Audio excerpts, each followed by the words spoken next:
do we have the right infrastructure that is accessible to a non-engineer for them to be able to deploy this app that is going to save the company a lot of time, a lot of money, a lot of onboarding, or do they not yet? We are getting there, but we're not there yet. Hello, folks, and welcome to Hangar DX podcast. This is a podcast about developer experience and how engineering teams solve productivity challenges at scale. I'm your host, Ankit Jain, co-founder of Aviator. At Aviator, we are building verification platform for AI-generated code that creates guardrails to reduce AI slop. Today, my guest is Frances, joining in from Slack. Frances works in DevXP team, and we'll learn a lot about like what does DevXP mean and what Slack thinks about AI adoption. And we're going to talk about multiplayer coding. But before that, Frances, thank you for joining. Thank you for taking time. Can you please introduce yourself for our audience? Yeah, hi everyone. I'm Frances Coronel. I am a senior software engineer on the agentic SDLC team at Slack, which stands for Agentic Software Development Lifecycle. We help enable both engineers and non-engineers with anything AI driven, and also that is under the DevXP pillar at Slack, which is then under core infra. So internal tooling, lots going on there. Yeah. Sweet. So maybe first, like, describe what is DevXP, and also I recently heard from some other folks that there is also some interest in supporting non-developers. So is DevXP still the right naming convention? Yeah, I know. That's like a really fun thing that's kind of happened, I think, for a lot of companies recently. So I'll give some context. DevXP is just developer experience, right? Historically, I used to actually be a product engineer at Slack. And so I was sitting on product engineering teams building new features for the Slack core product.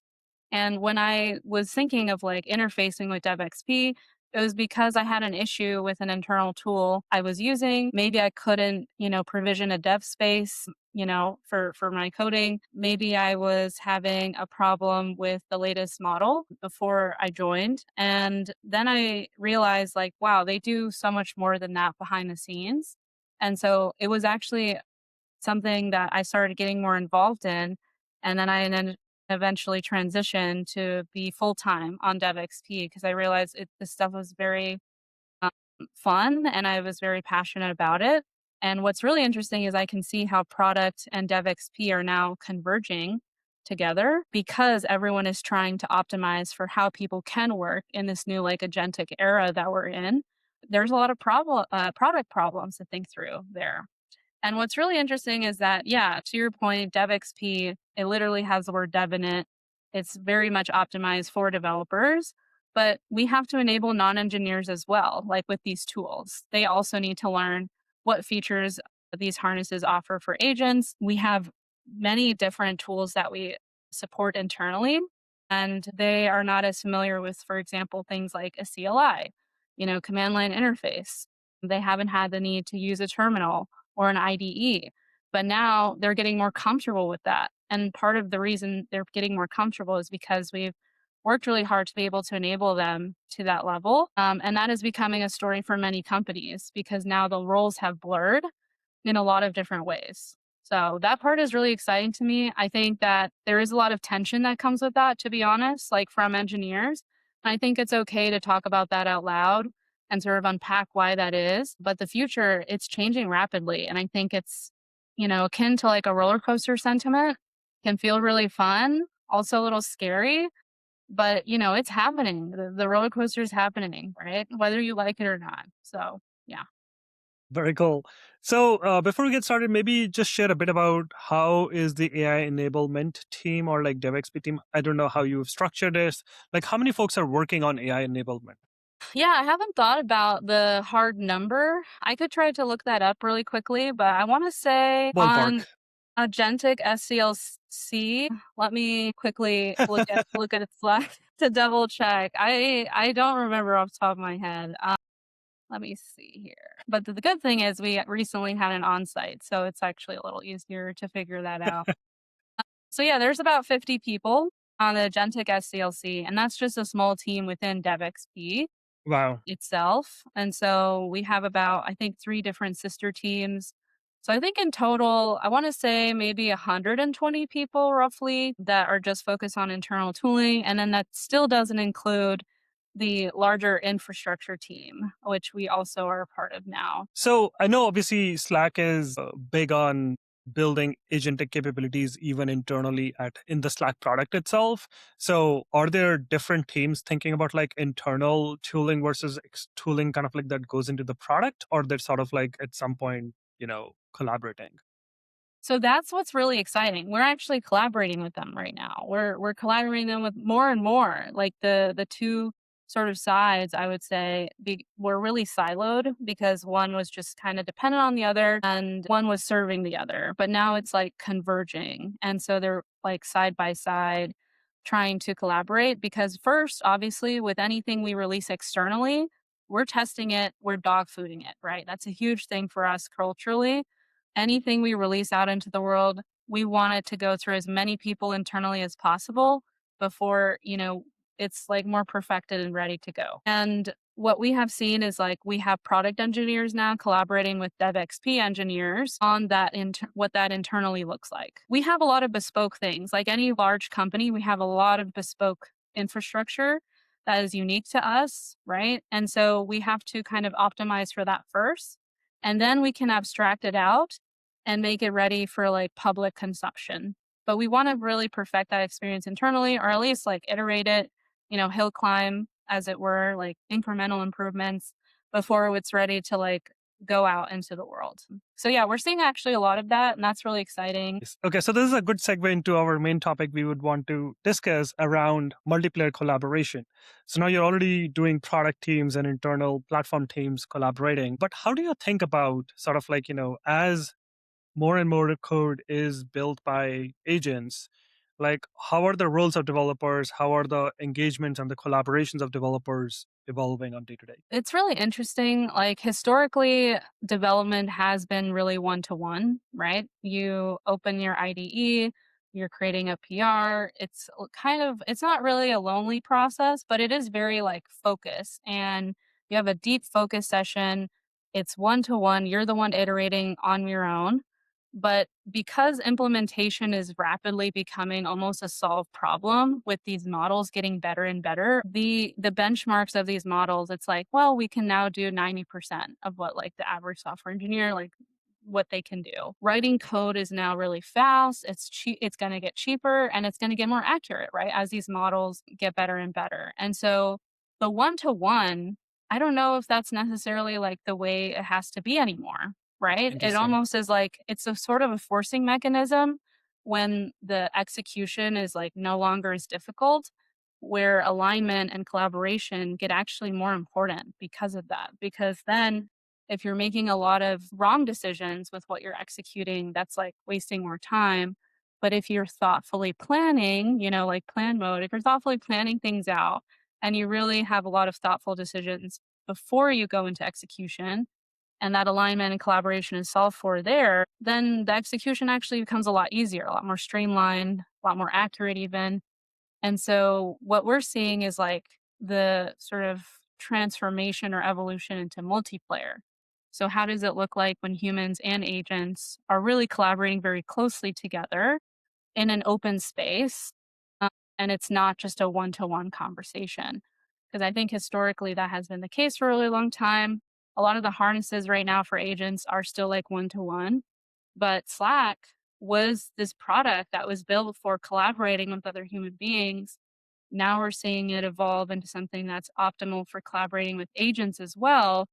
And also context switching. Let's be real. Slack is like very optimized for context switching. And even like one of the founders of Anthropic, Dario, was saying in the Code with Claude conference that happened last month that context switching is going to become one of the most important human skills in this era that we're in.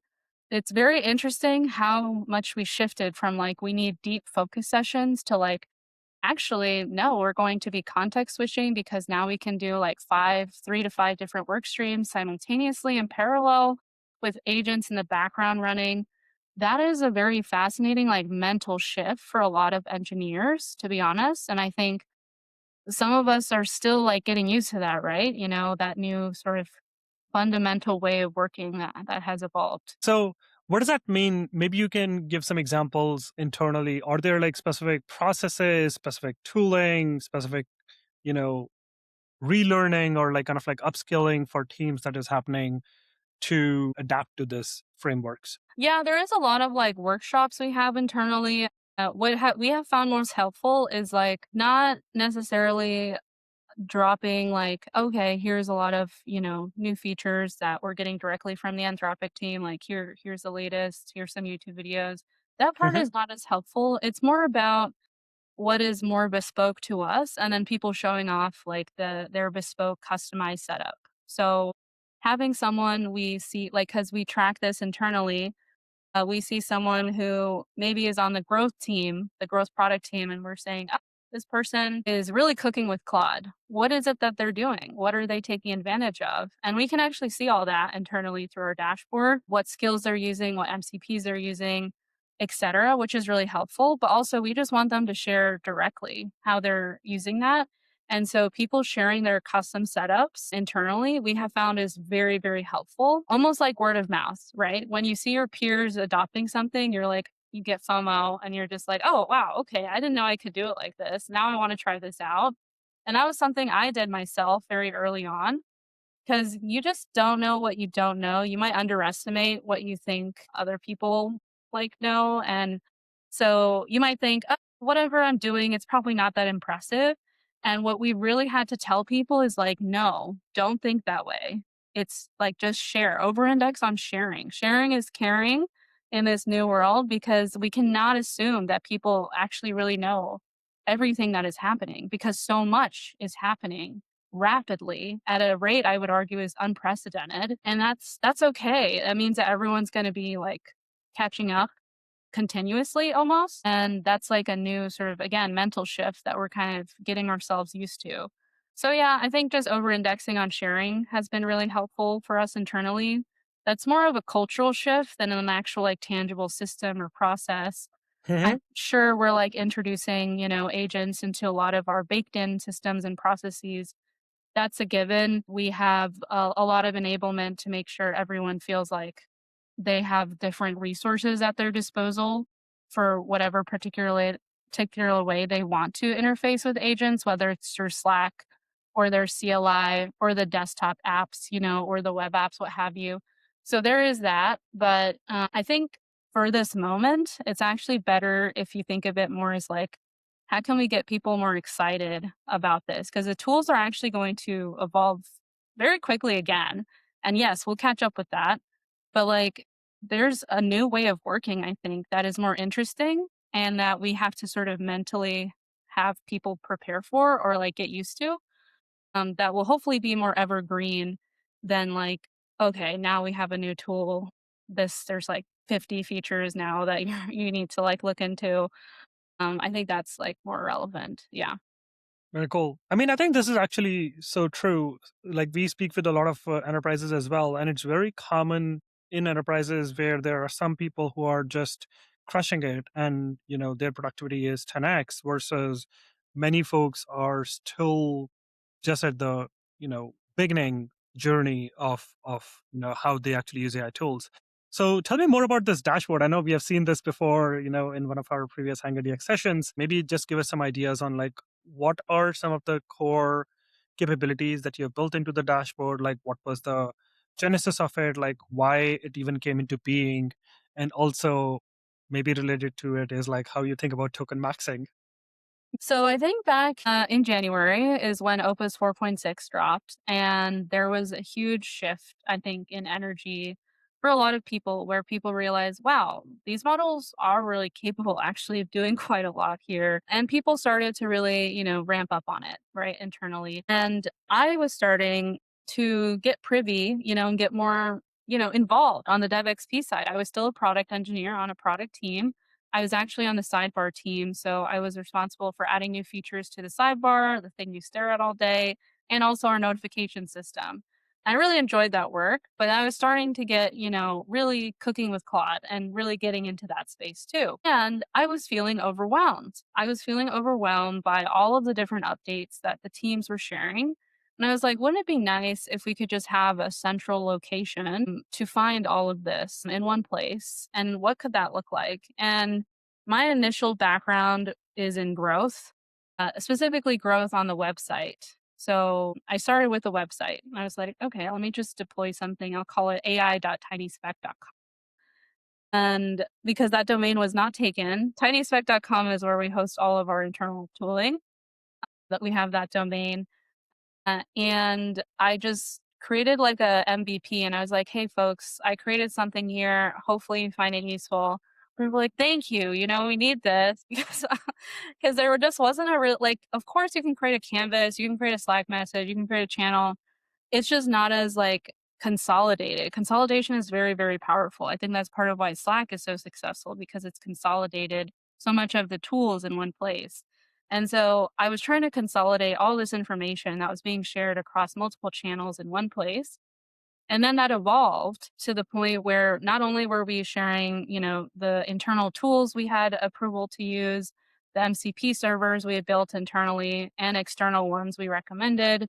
It was not just the plugins from our internal marketplace. It wasn't just the custom skills that teams were creating or the agents that people were creating. We also decided to add in metrics so that everything was in one central place. And that made it even more powerful because then people could tie, okay, so you're using this specific, superpowers plugin, for example. That's a very popular one. You're using the superpowers plugin. I see that. It looks like there's maybe 300 other people who are using this plugin. So you could tie like internal MCP server usage to actual numbers because all our telemetry was being tracked in the dashboard as well. So that made it a lot more powerful as like a consolidated sort of platform where you can just like a one-stop shop for everything. And it was just fulfilling a pain point I initially had. And that's also what kind of helped me ramp up to like take that risk and be like, yeah, I'm going to make that jump to like a DevXP team, even though I've never been on an internal tooling team my whole career. Let me go for it because this was actually really useful for a lot of people. So that's how it came about. And it's still in active development. I think we have a lot of ideas on how we can kind of use this further, but that's kind of how it came to be. Very cool. So essentially, what you're describing is a place through which developers can discover MCPs and kind of like see how people are using those tools. So that's like, an interesting part of it. Do you prescribe specific MCPs? Like, how does a developer install these things? Are there sort of like, central policies through which everyone gets the new MCPs provisioned? Or actually, this dashboard becomes a place where the discovery happens? The dashboard is definitely the main way discovery happens. I would say we also have integrations with Slackbot for our internal MCPs. So Slackbot is basically your 24/7 AI assistant inside of Slack, right? It integrates with all of our custom tools and features we have. So you can use it to, for example, just naturally organize your sidebar just through prompting, things like this. And so all of our internal MCPs, a lot of them are supported now through Slackbot. So you can interface that way and discover them as well. We have an MCP to discover other MCPs, like a gateway, as it were. So that makes it a lot more streamlined and easier if you realize, okay, I actually want to try this out. Makes it a lot easier to just try it out that way because we have a gateway for all of it. Okay. And what do you think about like token maxing? I remember also you folks were tracking some usage. Yeah. Tokenmaxxing is super controversial. I know that Meta had a dashboard themselves where they were tracking internal usage, and the Pragmatic Engineer is a really popular newsletter I subscribe to. And they did like a whole sort of feature on that. And it was sad, I think, the way that it was described. We do track all of that ourselves in the dashboard, but we don't intentionally, we don't surface that, like, in a very important way. So it's there, but it's like a subtle thing where it's just like one of the columns we have in the table where we track everything. We try to make that dashboard like more user friendly and more about like how can we actually like help people like see the stuff that they're building internally, like if people are actually using it. because that is more valuable information. And we actually see a lot of people where, let's say, for example, we have an analytics MCP that has access to all our analytics dashboards. We can see who our top users are, and we can see, like, we can reach out to get feedback from them. That is super helpful. We can see tangibly how many people are using specific MCPs. As it turns out, Slack is our most popular MCP. No surprise there. But yeah, I think it's not good to focus over index on these numbers because it's still only one number and one part of the story. An engineer, especially now, they're going to be doing a lot of work on alignment, cross functional collaboration, so it tells only one part of the story. It doesn't tell the full story. And also, it's just very helpful when we can see tangibly who the power users are and then share that information back to them. So it's like less of a silo because it's not helpful to the company to have like a few power users that have all this knowledge like accumulated. Ideally, they're sharing that as much as they can out with the rest of the company, and that everyone's bar is like higher because of that. And everyone's baseline has shifted because we're sharing. And again, sharing is caring. So I think there's always going to be power users, right, at any company, but how much they share is up to the company, right? Back to the company. Yeah. So that's what we're trying to do. So, switching gears a little bit, one of the things that we were also talking about, and I've also seen in many organizations, is there are definitely some pockets of developers who are really excited about like building new tools internally. How do you think about democratizing, sort of like, enabling other people to build tools at the same time, figuring out like how do you actually standardize some of those things, maybe kind of like pull them into central, because building tools is easier than maintaining them. So, do you have any thoughts on kind of like, how to you know enable more collaboration, more more power, like giving more power to actually build these tools at the same time, creating some sort of like a consistency and standardization? Yeah, and I think that's part of why, like, the DevXP story is, like, so powerful now and it has evolved so significantly because we have non-engineers who are relying on us now. And let's say a researcher at Slack, because this actually is a tangible example, they don't wanna perhaps, like, spend a lot of money on a vendor that is going to track all of these things for them across social media when they know that they have the capacity to create a dashboard that is more bespoke to them that is going to allow them to do the research they need to do. But here's the problem. Do we have the right infrastructure that is accessible to a non engineer for them to be able to deploy this app that is going to save the company a lot of time, a lot of money, a lot of onboarding, or do they not yet? And I think we are getting there, but we're not there yet, where we have enabled a really nice streamlined infrastructure layer where someone can just deploy something very easily who is not an engineer. Yeah, there is still some overhead there to deploy something internally for a non-engineer where they can navigate it and we can support them on that, but it's still quite difficult. There's still like a lot of complexity. Uh, and what we're trying to do is, first of all, simplifying that complexity. And then also, after simplifying it, just abstracting it out completely, like with Hmm. the UI layer. So it's almost as if we're having like an internal version of Lovable for ourselves, which who knew like that was going to be like something we would end up creating, right? But it's because we're trying to meet this moment and help enable folks who want these apps published in a really accessible way for other people on their team. And also Salesforce is a huge company. And so having that accessible to other Salesforce employees too, right? Because Slack is part of Salesforce is a big part of that. Yeah. Interesting. So now that you mentioned Salesforce, maybe you can share a little bit about how does the collaboration happen with DevXP team at Slack versus Salesforce? Do you folks kind of like, is there like a counterpart at Salesforce which kind of like does the same thing and you work together, or sort of like one or the other drives some of that strategy? Yeah. So I think Salesforce and Slack, Salesforce has about 90,000, I believe, employees roughly. And then Slack has, I think about 3,000, no more than that.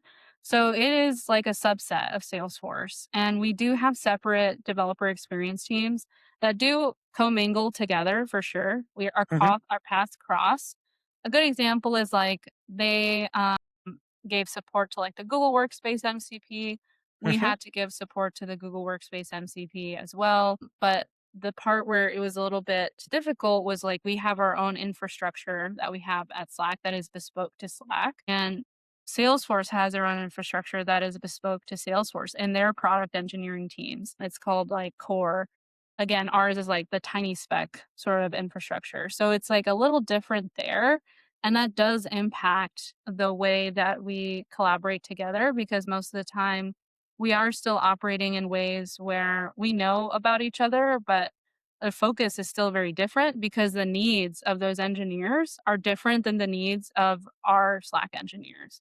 So while that is true, we're always going to have like separate groups that are supporting these two different audiences at the end of the day. Um, Okay. Switching gears a little bit, I would love to also spend some time thinking about like when we think about collaboration, multiplayer collaboration. You already mentioned planning, and then there is reviews part of it. Like we've been spending ourselves a lot of time thinking about reviews. What are your sort of like thought process on that today? Yeah, I honestly have spent so much time thinking about this internally too. So tangibly, the numbers for us, it's over 2x, right? Okay. Since January, the number of PRs that have been opened or merged in rather has over is over 2x. And so obviously, just like GitHub, that put a lot of strain on our internal infrastructure. So first we had to just make sure that was like good to go and like better optimized for this because as I've sort of shared, like the baseline, the bar has raised. We're outputting more than we used to because it's easier to do that. We can just send off an agent to create a PR. We have an idea. We may not even plan too much out for this idea or put any thought or into it, but an agent is going to come up with something, right? And so that's where I think it's been really interesting because like you shared, everyone is at different learning stages in this journey that we're in. And if they don't know that there's like a way to sort of customize the PR description with an agent and do a lot of back and forth, we have our own internal code review agent that runs and can be customized depending on the repo or the directory, etc. We are still seeing issues with PR quality sometimes where it just is super different, across the board. And a GitHub PR template is not going to save anyone anymore. Nobody uses those. And I think that's because again, like you're just throwing the code base at an agent. It's like, to create a PR and we might have a skill that's like, okay, here's the PR description we want you to use, but it's all non-deterministic, right? It's just like we're hoping it works. We can create an evaluation system and testing framework to see these skills if they're like successfully invoked, like for PR descriptions, but it's still not 100% guarantee. And so if we have all of that, like if we have twice as many PRs, the same number of people, that puts a lot of bottleneck and strain on the review process itself. And so that's, I think, a super relevant topic, especially for Aviator, right? Which has, really been exploring this space as well. But yeah, we're trying to figure out what that new review process can look like when agents have made it so easy to create PRs and also to standardize the PR quality more. A lot of what we have done internally has been not a forcing mechanism. It's been suggestions. We'll Mm, suggest a lot. We'll suggest everything, right? We'll suggest in a PR, like, hey, here's a couple of bugs we found. This architecture, maybe of this could be better for this function. You probably should add some links to a preview for this specific PR. Can you share more about the tests you ran? Et cetera, et cetera. Like all these different sort of metrics we can track, but none of it is a forcing mechanism. We're not mm. blocking anyone because what the real tension is like the speed, right, with quality and kind of balancing that out. And so, yeah, it's a tricky one. We're trying to get more people to think about that, like how that new review process looks like and exploring different options, but I don't think we've solved for it yet. And so what we have done, what I have seen a lot of teams do on the product side is just say, hey, if you see a bad PR, you have to be courageous enough to like push back on it and say, no, we can't accept this. This is not meeting the quality bar we're expecting of a PR. And yeah, pushing back more, which I just don't think is like a scalable solution. That's like a cultural one, right? But I think that, and it's good to have a cultural shift too. But at the end of the day, I think our tooling has to serve us as things evolve. And so, what does that look like? When a Interesting. new hire comes in, they don't know all of the like nuances. They don't know that culture yet. They have to learn it. So there are some things that internal tooling can solve, for the culture. If we say 80% of new React files have to have 100% coverage, something crazy like that, that is a forcing mechanism and actually will force people to create more tests, which then improves like TDD, right, in the culture. So there are ways that tools can actually enforce culture. I think that's an interesting sort of Very cool. exploration. Yeah. Awesome. So I know we are coming close to time. So maybe you can share, like, what are some of the biggest challenges now? What are you planning to work in the next few months? I know kind of like things are also changing very quickly, so people don't plan very far out. But like, kind of like, where are you spending most of your mental energy at? The multiplayer collaboration, how that looks like, the convergence of product teams with internal teams, internal tooling teams, that is a huge focus. Enablement in general takes up a lot of our time because the tools are shifting so quickly. And so just keeping up with it, making sure the latest and greatest is shared. We're doing a good job evangelizing these things to the right teams, hosting workshops internally, a lot of education. I think that's a big part of the story too. So multiplayer, a lot of enablement still. And then I think the whole systems, like rethinking the systems that we currently have in place. So, for example, the PR review experience, or we have a lot of Claude MD files. Are they actually doing what they should be doing? Because so much of this is, again, like non deterministic. And so we're trying to create more deterministic frameworks and systems to actually make sure that what we're creating that is being used and consumed by so many engineers is actually effective and doing what it's supposed to do. So whether it's like evaluating skills and the observability, right, of like these tools, I think observability is going to become a really big part of our story in the coming days. Yeah. Very cool. Obviously, like, we are spending a lot of time thinking about determinism as well. So it's great to hear, like, it resonates a lot. Yes. With that, I know we are at time. So, Frances, thank you so much for such an amazing session and being very honest and open about like what you folks, what's working, what's not working. And yes, of course, thank you everyone who was listening. If you are interested in developer experience or work in DevOps or platform engineering, you can also join us at dx.community. We run virtual sessions where we have also folks like Frances join us and share some of the ideas. And again, until next session, thank you everyone. Thank you so much, Frances. Thanks so much for having me.